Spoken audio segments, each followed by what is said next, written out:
చేసే పని ఇప్పుడు సర్పంచ్ లేరు కాబట్టి నన్ను అడుగుతుంది సరే ఆ పోల్స్ కరెంట్ పోల్స్ అయితే మనం చేద్దాం.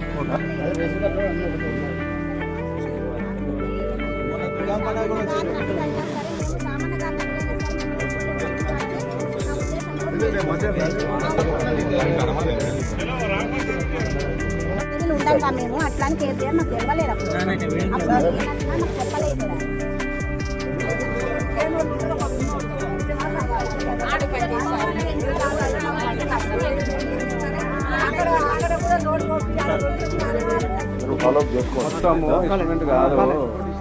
మొత్తం కాకుండా మొరం పోయాలి సార్ ప్రస్తుతానికి మట్టి పోస్తే.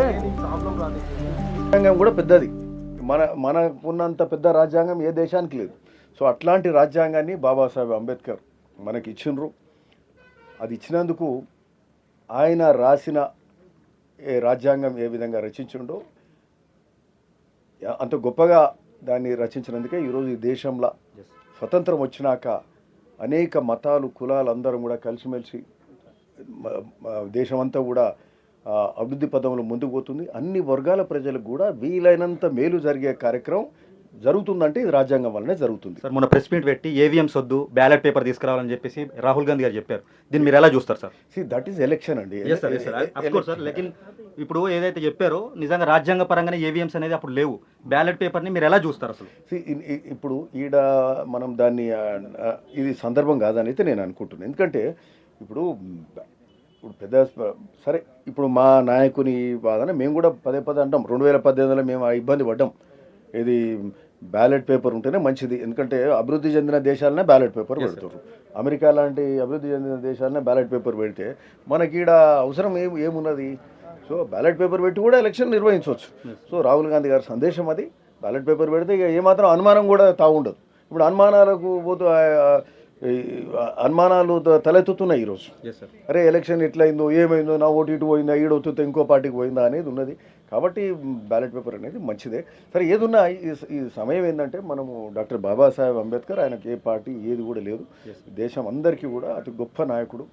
మనకు అన్ని మతాల కులాలకు మనకు రిజర్వేషన్లు ఇచ్చి మన ఉద్యోగాల కల్పన అయితే చదువులకైతే అన్ని విధాలా మనం ముందుకు పోవడానికి రాజ్యాంగం రచించిన గొప్ప వ్యక్తి. ఆయనకి ఈరోజు అంటే నవంబర్ 26, 1949లో కాన్స్టిట్యూషన్ మనకు కాన్స్టిట్యూషన్ డే ఆ రోజు మనకు అప్పగించారు. దాన్ని ఆ రోజు ఆమోదించుకోవడం. So it is a constitutional day అన్నట్టు.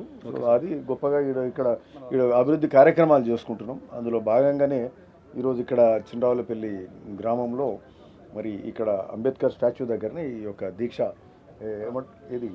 ప్రమాణం కూడా చేసినాం. దీక్షా ప్రమాణం కూడా చేసినాం. సో సంతోషం సార్. లాస్ట్ ఎండింగ్ సార్ ఇక్కడ ఉన్న ప్రాంతం వాళ్ళకి ఉద్యోగాల విషయంలో చాలా వరకు వెనకబడి ఉన్నారు. ఐటీని తీసుకొస్తా అని చెప్పేసి మీరు ప్రామిస్ చేశారు గతంలో. దాని గురించి సార్ ఒక్కసారి. అదే అంటే ఐటీ గురించి అయితే మేము ప్రామిస్ చేసినట్టయితే లేదు కానీ బట్ మేమైతే అన్ని రంగాల భువనగిరిని అభివృద్ధి చేయడానికి అయితే ప్రయత్నం చేస్తున్నాం. మనకు సంబంధించిన సాగునీరు కాలువలు, బునియాది కానీ పిలాయిపల్లి ధర్మాడి కాలువలు అయితే, మనకు సంబంధించిన మూసీ ప్రక్షాళన ఇంకా అన్నిటికంటే అతిపెద్ద సమస్య అది. గౌరవ ముఖ్యమంత్రి రేవంత్ రెడ్డి గారు కూడా దాని మీద పెద్ద సబ్జెక్ట్గా తీసుకుంటారు. అది అతి ముఖ్యమైనది. ఎందుకంటే మన ఆరోగ్యాలు ఖరాబ్ అవుతున్నాయి, క్యాన్సర్లు, పారాలసిస్లు వస్తున్నాయి, కుల వృత్తులు బతకలేని పరిస్థితి. అంటే ఇదివరకు మూసీ పంటి బతికిన వాళ్ళు ఇప్పుడు మూసీకి 2 కిలోమీటర్లు అవతలికి పోదాం, ఆ ప్రాంతంలో నిలబడే పరిస్థితి కూడా లేదు. సో అట్లాంటి మూసీ ప్రక్షాళన కూడా అతి ముఖ్యమైనది. హైదరాబాద్కు కూడా మన ఉమ్మడి నల్గొండకు కూడా దాదాపు 1.5 మంది జనానికి పనికొచ్చే మూసీ ప్రక్షాళన, మూసీ పునరుజ్జీవ కార్యక్రమం కూడా సో గొప్పగా ఇవన్నీ కూడా జరుగుతున్నాయి. సో ఇట్లాంటి పెద్ద కార్యక్రమాల మేము దృష్టి పెడుతున్నాం. అట్లే భువనగిరి కూడా సమగ్ర డెవలప్మెంట్ జరుగుతుంది. ఈరోజు మనకు ఎయిమ్స్ పక్కకు అవుతుంది. ఎయిమ్స్ మీద కూడా నాడు పెద్ద దీక్ష చేసినాం.